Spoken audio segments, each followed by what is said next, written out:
कल्याणमध्ये रोबोटच्या सहाय्याने होणार गुडघ्यावरील शस्त्रक्रिया. कल्पतरू रुग्णालयात रोबोटिक शस्त्रक्रिया केंद्राचे उद्घाटन. कल्याणमध्ये रोबोटच्या सहाय्याने गुडघ्यावरील शस्त्रक्रिया होणार असून कल्याण पश्चिम येथील बैल बाजार चौकात कल्पतरू रुग्णालयात रोबोटिक शस्त्रक्रिया केंद्राचे उद्घाटन रविवारी करण्यात आले. शिवसेना जिल्हा प्रमुख गोपाल लांडगे यांच्या हस्ते फीत कापून या केंद्राचे उद्घाटन झाले. यावेळी महाराष्ट्र रेडिओलॉजी असोसिएशनचे अध्यक्ष doctor Prashant Patil, Indian medical association कल्याणच्या अध्यक्षा डॉक्टर सुरेखा इटकर, शिवसेना महिला उपजिल्हा प्रमुख नीतू कोटक, कल्पतरू रुग्णालयाचे डॉक्टर जीवक घाडगे, डॉक्टर अश्विन पाटील, डॉक्टर तनुजा घाडगे, रवींद्र घाडगे आदी मान्यवर उपस्थित होते. कल्पतरू रुग्णालयाची स्थापना ऑर्थोपेडिक सर्जन डॉक्टर जीवक घाडगे यांनी 2014 मध्ये केली आहे. कल्पतरू हॉस्पिटल येथे महात्मा ज्योतिराव फुले जन आरोग्य योजना, आयुष्मान भारत, प्रधानमंत्री जन आरोग्य योजना, मुख्यमंत्री वैद्यकीय सहायता निधी यासारख्या शासकीय आरोग्य योजना सुरू करणार आहे. तसेच कल्पतरू हॉस्पिटलमध्ये टोटल नी रिप्लेसमेंट व टोटल हिप रिप्लेसमेंट यासारख्या शस्त्रक्रिया या अत्याधुनिक रोबोटिक टेक्नॉलॉजीचा वापर करून केल्या जाणार आहे. रुग्णांची शस्त्रक्रियेनंतर व विविध आजारांपासून रिकव्हरी लवकर व्हावी, उत्तम आरोग्य प्राप्ती व्हावी याकरता कॅगन वॉटर म्हणजेच अल्कलाइन वॉटर मशीन बसवण्यात आली आहे. या सर्व नाविन्यपूर्ण उपक्रमांचे उद्घाटन प्रमुख पाहुण्यांच्या उपस्थितीत झाले असल्याची माहिती रुग्णालयाच्या वतीने देण्यात आली. रोबोटिक सिस्टम जी आहे ही सध्या मी रोबोटिक ट्रेन सर्जन आहे आणि सगळ्यात महत्त्वाचं कसं की याचे फायदे मी गेल्या 1 वर्षापासून अतिशय बारकाईने बघितलेत.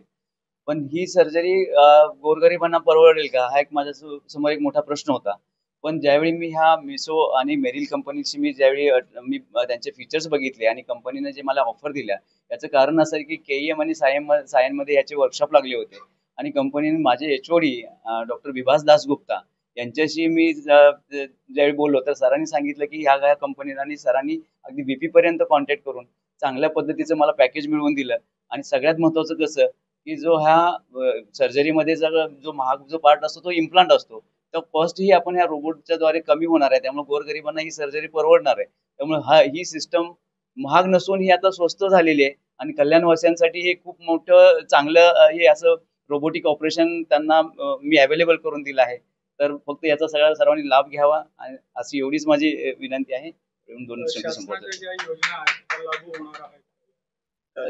शासनाच्या योजना ऍक्च्युली तसं पाहता की ह्या रोबोटिक सर्जरीला लागू नाही आहेत, पण तरीही मला असं म्हणावंच वाटेल की आज एवढे सगळे नेते मंडळी आहेत, त्यांनी वेगवेगळ्या पद्धतीने जर का पेशंटना जर चांगले फंड्स उभा करून गेले, अनेक योजना आहेत, अनेक ट्रस्ट आहेत, तर आपण नक्की गोरगरिबांसाठी सुद्धा रोबोटिक सर्जरी करून द्यायला माझा नक्की असेल. मी ॲज अ सर्जन नेहमी माझे ऑपरेटिव्ह कॉस्ट एकदम कमी असणार किंवा गरीब पेशंटसाठी माझी नाही म्हटलं तरी चालेल, अशा पद्धतीने माझा अप्रोच असणार आहे. त्यामुळे योजना मध्ये सुद्धा आम्ही हे रोबोटिक सर्जरी करून देऊ शकतो असं मी तुम्हाला आज आश्वासन. खर्चामध्ये साधारण 2.5 लाखापर्यंत जाते. पण आपण जर का ह्याची कॉस्ट कटिंग जर करायची म्हटली तर हॉस्पिटल माझं आहे, शिवाय मेंटेनन्स म्हणजे माझं वैयक्तिक असल्यामुळे बाकीचे काय चार्जेस आहेत ते आम्ही कमी करून मेंटेनन्स कॉस्ट कमी करून कसं ह्या गोरगरिबांना परवडेल अशा ह्याच्यामध्ये आम्ही बसवू शकतो. तर ही रोबोटिक जरी सर्जरी असली तर आम्ही ती 2 लाखापर्यंत आणू शकतो जर का पेशंट अफोर्डिंग नसेल. डॉक्टर घाडगे सरांच्या वतीने अथक प्रयत्नातून कल्याण शहराची जी आवश्यकता होती, जी मागणी होती आणि त्याकरता त्यांनी आधुनिक पद्धतीचा वापर करून आणि पेशंटना लवकर बरं कसं करता येईल याकरता जे अथक प्रयत्न केलेत आणि या शहरामध्ये भव्य दिव्य असं एक चांगलं हॉस्पिटल निर्माण केलेलं आहे. निश्चितपणे आरोग्याच्या दृष्टीने ही एक प्रगती आहे आणि या त्यांच्या सर्व उपक्रमामध्ये त्यांना यश मिळो आणि आजच्या प्रसंगी मी त्यांना खूप खूप शुभेच्छा देतो.